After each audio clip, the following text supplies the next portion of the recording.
हम लोग पढ़ेंगे चैप्टर दिशाएं।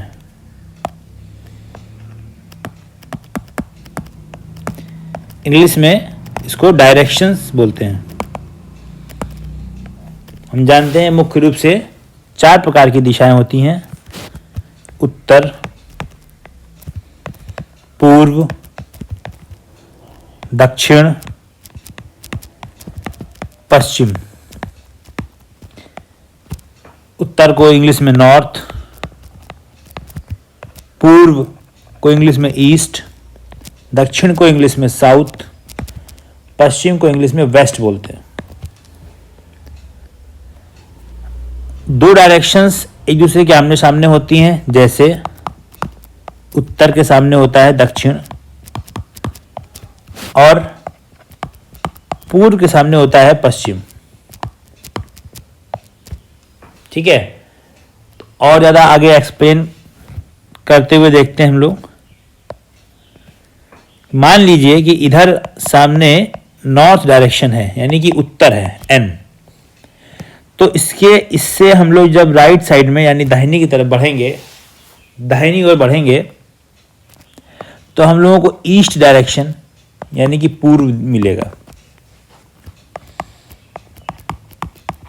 ठीक है, फिर पूर्व से हम लोग दाहिनी तरफ बढ़ेंगे तो दिशा दक्षिण मिलेगी।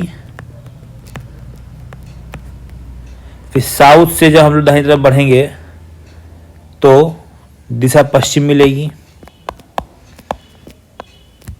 वेस्ट।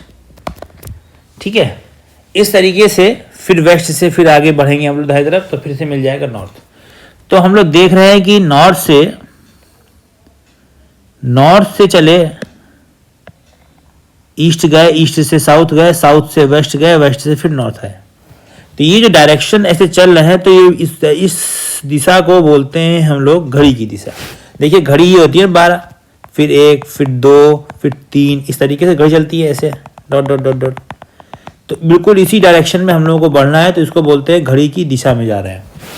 घड़ी की दिशा में चलने का मतलब होता है क्लॉकवाइज डायरेक्शन, कि घड़ी की दिशा में चलेंगे, इसका मतलब है हम लोग चलेंगे क्लॉकवाइज डायरेक्शन में।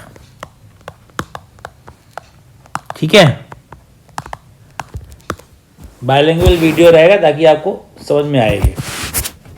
हिंदी इंग्लिश दोनों में रहेगा, थोड़ा थोड़ा मिक्सअप करके मैं बताऊंगा। ठीक है, तो ये घड़ी की दिशा में डायरेक्शन हो गया। तो इससे हमको क्या मालूम चला, कंक्लूजन ये हुआ कि नॉर्थ के बाद दाहिनी तरफ घड़ी की दिशा में ईस्ट, ईस्ट के बाद दाहिनी तरफ घड़ी की दिशा में साउथ, साउथ के बाद दाहिनी तरफ घड़ी की दिशा में वेस्ट, यानी नॉर्थ, ईस्ट, साउथ और वेस्ट। फिर वेस्ट के बाद फिर से घड़ी दिशा में चलेंगे तो क्या मिल जाएगा, फिर से नॉर्थ। तो यानी ये बन जाएगा आपका NESW।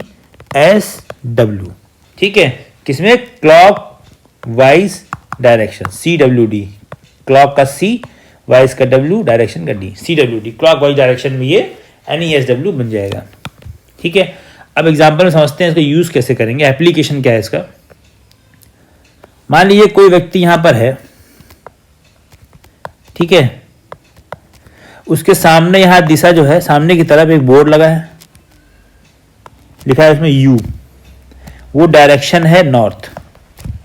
ठीक है, तो ये सामने की तरफ देख रहा है, वो डायरेक्शन है नॉर्थ। इसके बगल में राइट साइड होगा, दाहिना हाथ होगा, इस तरफ इसका बायां हाथ होगा, नीचे के पीछे ये इसका पीछे का साइड होगा।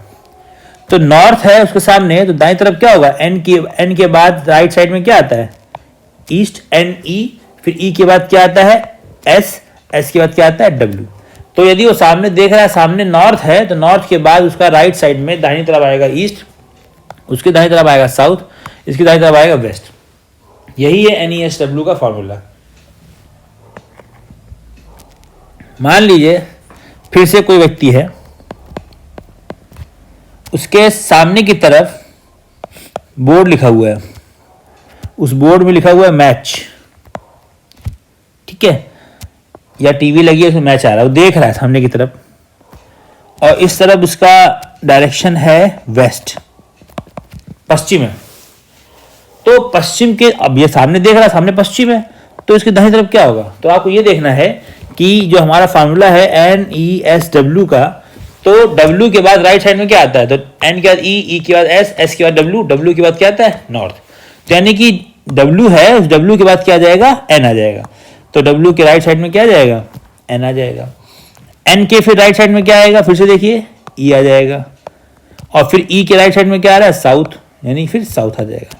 तो डायरेक्शन क्लियर हो गई ना? यदि एक भी डायरेक्शन आपको मालूम है तो आप उसके क्लॉकवाइज डायरेक्शन में आप चलेंगे तो आपको सारी डायरेक्शंस मालूम चल जाएंगी। ठीक है, अब ये आपका डायरेक्शंस हो गया। अब एक पॉइंट इसमें और है जो मिसिंग चल रहा है, सिंपल सा, कि यदि आपको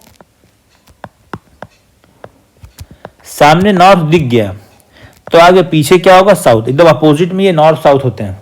और यदि इस तरफ आपको ईस्ट दिख गया तो इधर अपने आप क्या हो जाएगा? वेस्ट। अपोजिट में होते हैं। तो नॉर्थ के अपोजिट में साउथ होता है या साउथ के अपोजिट में नॉर्थ होता है। ठीक है, ऐसे ही ईस्ट के अपोजिट में वेस्ट होता है और वेस्ट के अपोजिट में ईस्ट होता है। मतलब ये कि उत्तर के सामने दक्षिण होता है और दक्षिण के सामने उत्तर होता है। ठीक है, पूर्व के सामने पश्चिम होता है और पश्चिम के सामने पूर्व होता है। तो सामने को मतलब अपोजिट बोल देते हैं। ठीक है, आमने सामने कोई है तो अपोजिट डायरेक्शन खड़े हैं। ठीक है, तो ये डायरेक्शंस का बेसिक्स है। अब इसमें हम और आगे बढ़ते हैं। मुख्य 4 दिशाओं के अतिरिक्त अन्य और 4 दिशाएं होती हैं। यदि यहां पे सामने नॉर्थ है तो जब घड़ी की दिशा में क्लॉकवाइज डायरेक्शन में आगे बढ़ेंगे तो इधर ईस्ट होगा। फिर हम लोग घड़ी की दिशा में क्लॉकवाइज डायरेक्शन में आगे बढ़ेंगे तो साउथ होगा। फिर हम लोग क्लॉकवाइज डायरेक्शन में इधर आगे बढ़ेंगे तो वेस्ट होगा। नॉर्थ मतलब उत्तर, ईस्ट मतलब पूर्व, साउथ का मतलब हो गया दक्षिण और वेस्ट का मतलब हो गया पश्चिम। इनके बीच में एक डायरेक्शन और बनेगी। ये डायरेक्शन इनके बीच की, क्योंकि नॉर्थ और ईस्ट के बीच में होगी तो इसको नॉर्थ ईस्ट बोलेंगे। नॉर्थ ईस्ट, नॉर्थ और ईस्ट के बीच में है तो इसको बोलेंगे नॉर्थ ईस्ट। ठीक है, यानी कि उत्तर पूर्व। ठीक है, अब दूसरी डायरेक्शन जो ईस्ट और साउथ के बीच में होगी, ईस्ट और साउथ के बीच में होगी तो इसको बोलेंगे east south direction. East south direction यानी पूर्व दक्षिण, या इसको दक्षिण पूर्व,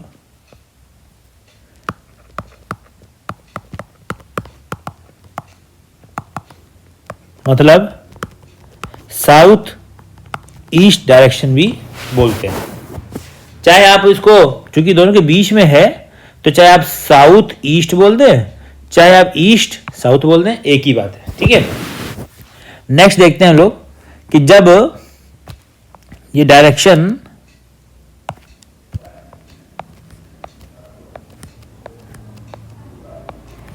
साउथ और वेस्ट के बीच में है तो इसको बोलेंगे साउथ वेस्ट डायरेक्शन। ठीक है, तो साउथ और वेस्ट, तो साउथ और वेस्ट क्या हो गया? साउथ वेस्ट डायरेक्शन हो गया। यानी कि दक्षिण पश्चिम दिशा हो गई। ठीक है, तो साउथ वेस्ट हो गया। अब जब हम लोग बात करेंगे नॉर्थ और वेस्ट के बीच की बात, तो ये आपका जो है ये बीच की डायरेक्शन, ये नॉर्थ और वेस्ट के बीच की बात है तो ये नॉर्थ वेस्ट डायरेक्शन हो जाएगी। मतलब उत्तर पश्चिम दिशा। तीन मुख्य 4 दिशाओं के अलावा ये अन्य 4 दिशाएं हैं। पहली है आपका नॉर्थ ईस्ट उत्तर पूर्व, दूसरी है आपका साउथ ईस्ट दक्षिण पूर्व, तीसरा है आपका दक्षिण पश्चिम साउथ वेस्ट और चौथी डायरेक्शन हो जाएगी नॉर्थ वेस्ट यानी उत्तर पश्चिम। ठीक है, तो ये अन्य 4 डायरेक्शंस हो गई। इसके बाद एक बहुत इंपॉर्टेंट कंसेप्ट सामने आएगा जो कि होता है शैडो कॉन्सेप्ट। शैडो कॉन्सेप्ट मतलब हो गया क्या, देखिए शैडो कॉन्सेप्ट, तो शैडो कॉन्सेप्ट होता है यानी परछाई। परछाई का कॉन्सेप्ट क्या है, देखिए बहुत सिंपल है, क्योंकि जो साइंस विज्ञान को समझ रहे हैं फिजिक्स में, तो बताया जाता है कि मान लीजिए सूर्य ये है, ये आपका सूर्य है, या इसको रेड कलर से कर देते हैं हम लोग, थोड़ा सा सूर्य का कलर मैच होना चाहिए।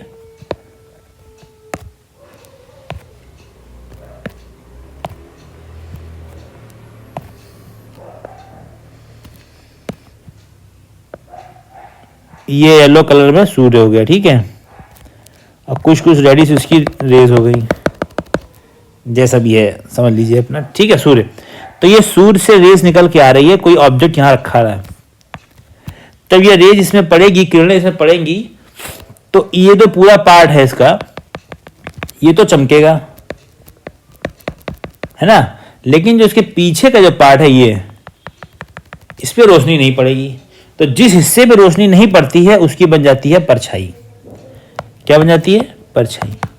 तो हमेशा याद रखना है आपको कि सूर्य के अपोजिट डायरेक्शन में क्या बन जाएगी, परछाई बन जाएगी, ठीक है। तो अब ये सूर्य, मान लीजिए सूर्योदय है, क्या है, सूर्योदय, दैट मीन्स मॉर्निंग का टाइम है। तो मॉर्निंग के टाइम पे सूर्योदय के समय सूर्य कहां होता है, पूर्व दिशा में होता है, ठीक है, पता है सबको ये बात। तो व्यक्ति कोई खड़ा है, मान लीजिए वो सामने नॉर्थ हो या साउथ हो डायरेक्शन, उसका नॉर्थ हो या साउथ हो उससे मतलब नहीं है, चाहे नॉर्थ हो चाहे साउथ हो, सामने उसके ये फेज है मान लीजिए सामने वाला, तो उसके सामने है, चाहे नॉर्थ हो चाहे साउथ हो उससे मतलब नहीं है। लेकिन यदि ये सूर्य इस तरफ है पूर्व दिशा में,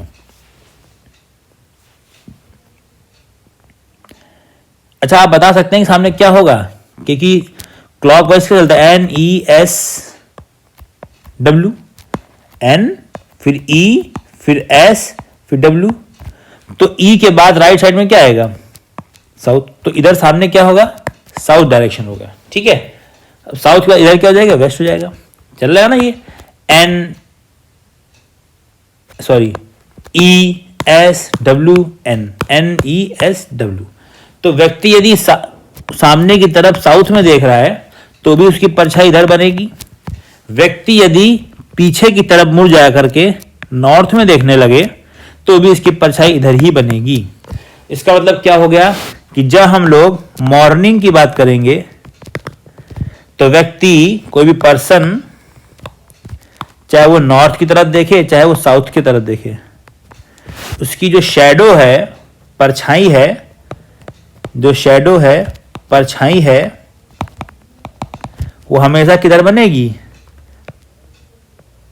पश्चिम में बनेगी, ठीक है। अब बात करते हैं, मान लीजिए कि टाइम जो है वो सूर्यास्त का है, कोई पर्सन है और सूर्यास्त का टाइम है, ठीक है। तो ये सूर्यास्त के समय सूर्य कहां होता है, सूर्यास्त के समय सूर्य होता है पश्चिम में यानी वेस्ट में, तो रोज तो सूर्य की किरणें कहां पड़ेंगी, सामने पड़ेंगी, तो ये हिस्सा तो चमकेगा, और कौन सा नहीं चमकेगा, पीछे वाला, तो यहां पर क्या बन जाएगी, परछाई बन जाएगी फिर से। तो जब इधर पश्चिम है और हम लोग क्लॉकवाइज घूमना है तो फॉर्मूला वही है, NESW, तो W के बाद क्लॉकवाइज में इधर क्या आएगा, नॉर्थ, फिर उसके बाद क्या आएगा, इधर ईस्ट, फिर उसके बाद क्या आएगा, साउथ। तो कोई पर्सन यदि इधर नॉर्थ की तरफ देख रहा है तो भी उसकी परछाई ईस्ट में बनेगी, यदि वो साउथ की तरफ देख रहा है तो भी उसकी परछाई ईस्ट में बनेगी। सामने देखे, इधर मुड़े कहीं मुड़े, लेकिन उसके इस तरफ ही केवल किरणें पड़ेंगी, चाहे वो इधर देखे या वो घूम जाए इधर देखने लगे, ठीक है। मान लीजिए आप सामने देख रहे हैं, आप घूम गए तो आप पीछे देखने लगेंगे, सामने देख रहे हैं तो नॉर्थ, घूम गए पूरा टर्न हो गए 360 डिग्री पे, सामने देखने लगे साउथ। तो फिर इस डायरेक्शन में फिर क्या हो जाएगा, कोई नॉर्थ साउथ में कोई फर्क पड़ेगा नहीं, आपके इस हिस्से में केवल सूर्य किरणें पड़ेंगी और पीछे वाले हिस्से में क्या बनेगी, परछाई। तो इसका मतलब ये हो गया कि जब हम बात करेंगे उसकी सनसेट की यानी सूर्यास्त की, तो परछाई हमेशा कहाँ बनेगी, तो परछाई हमेशा कहाँ बनेगी, पूर्व में बनेगी। ठीक है, तो यही इसका शैडो कॉन्सेप्ट था। तो डायरेक्शंस में लगभग चीज़ें आपकी हो गई हैं, सीधे हम लोग क्वेश्चन पे आते हैं।